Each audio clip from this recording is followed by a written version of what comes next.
जो हमने देखा था, अभी घाती कर्मों में विशेषता है। हमने जो 4 नाम देखे हैं, कौन से देखे? लता, दारू, अस्थि और शैल। अब घाती में 2 प्रकार के स्पर्धक होते हैं। ये थोड़ा अभी शाम को तो और हम इस पर गौर करेंगे ही करेंगे, अभी थोड़ा सुनना बराबर। घाती कर्म में 2 टाइप हो गए स्पर्धकों के। हम प्रकृतियों की बात यहाँ नहीं ले रहे, प्रकृतियों की बात करेंगे। एक बार कभी हम स्पर्धक कहेंगे, कभी प्रकृतियाँ कहेंगे।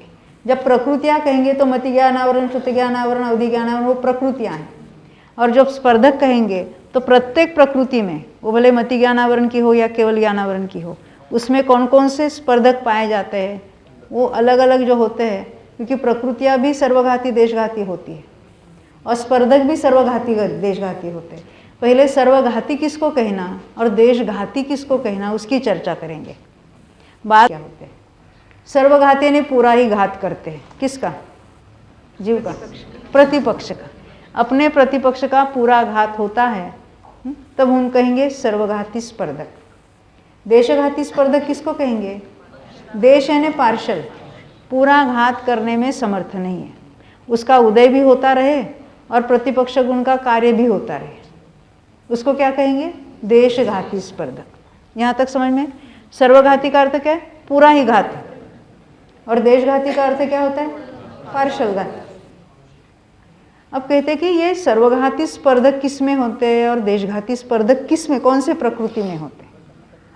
अब हम बाकी चर्चा नहीं करते हुए ज्ञानावरण की बात करेंगे, बाद में सभी टोटल प्रकृतियों को देखेंगे। ज्ञानावरण ये घाती कर्म है क्या अघाती कर्म है? पहले नक्की करो। घाती कर्म है। अब वो उसके 5 टाइप है ना, उसमें हम केवल ज्ञानावरण की बात करते हैं। केवल ज्ञानावरण का उदय कहाँ से कहाँ तक है गुणस्थानों में? पहले गुणस्थान से 12वें तक है। हाँ, तो क्या है? केवल ज्ञान किसी को प्रकट नहीं है। केवल ज्ञानावरण का प्रतिपक्ष में क्या कार्य हो रहा है? पूरा घात हो रहा है।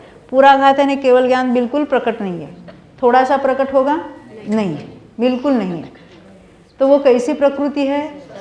प्रकृति सर्वघाती है। और उसमें स्पर्धक कौन कौन से हो गए?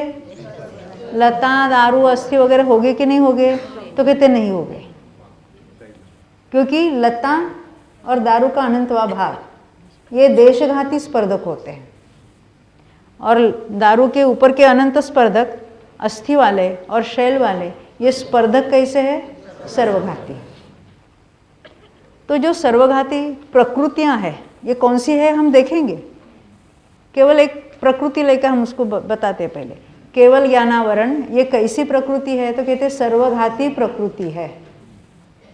परंतु हमने तो घाती कर्मों के नाम देखे थे, लता, दारू, शैल, नहीं, परंतु सर्वघाती प्रकृति के सभी स्पर्धक सर्वघाती ही होते हैं। क्या कहा?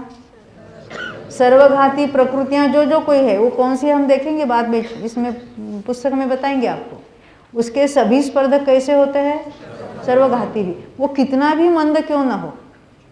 केवल ज्ञानावरण उसमें कौन कौन से होते हैं? तो कहते कि लता वाले तो है ही नहीं उसमें, दारू वाला अनंतवा भाग जो देशघाती वो भी उसमें नहीं है। तो केवल ज्ञानावरण के स्पर्धक की स्टार्टिंग कहाँ से है? ऊपर जो सर्वघाती है बहुभाग जो है दारू का, वहाँ से लेकर उसमें अस्थि टाइप के भी है और शैल टाइप के भी है।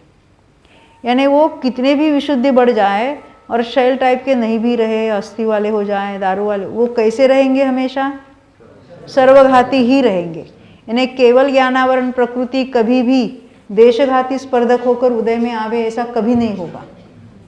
यानी जब तक उसका पूर्ण नाश नहीं होता है तब तक केवल ज्ञान जीव को प्रकट नहीं है, ये उसका अर्थ है। फिर से देखते हैं, प्रकृतियों में हम 2 भेद करेंगे। ज्ञानावरण प्रकृतियाँ 4 प्रकार की है, नहीं 5 प्रकार की है। उसमें एक केवल ज्ञानावरण है, वो सर्वघाती प्रकृति है। मति ज्ञानावरण, श्रुति ज्ञानावरण, अवधि ज्ञानावरण, मनःपर्य ज्ञानावरण, ये कैसी प्रकृतियाँ हैं? देशघाती प्रकृतियाँ हैं।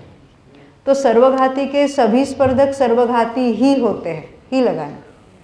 तो केवल ज्ञानावरण में क्या क्या है? तो शैल भी है, अस्थि भी है और दारू का बहुभाग है,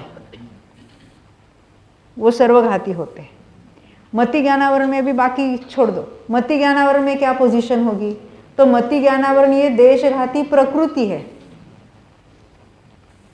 तो ये देशघाती प्रकृति में स्पर्धक कौन से हो गए, ये प्रश्न। तो कहते उसमें सर्वघाती भी हो गए और देशघाती भी हो गए। फिर से सुनना, मति ज्ञानावरण का बंध हुआ तो उसमें सर्वघाती भी है और देशघाती भी है। यानी कौन कौन से?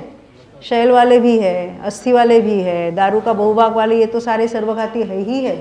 दारू का एक भाग वाला जो अनंतवा भाग है, जो देशघाती, वो भी उसमें है, और लता वाले भी है।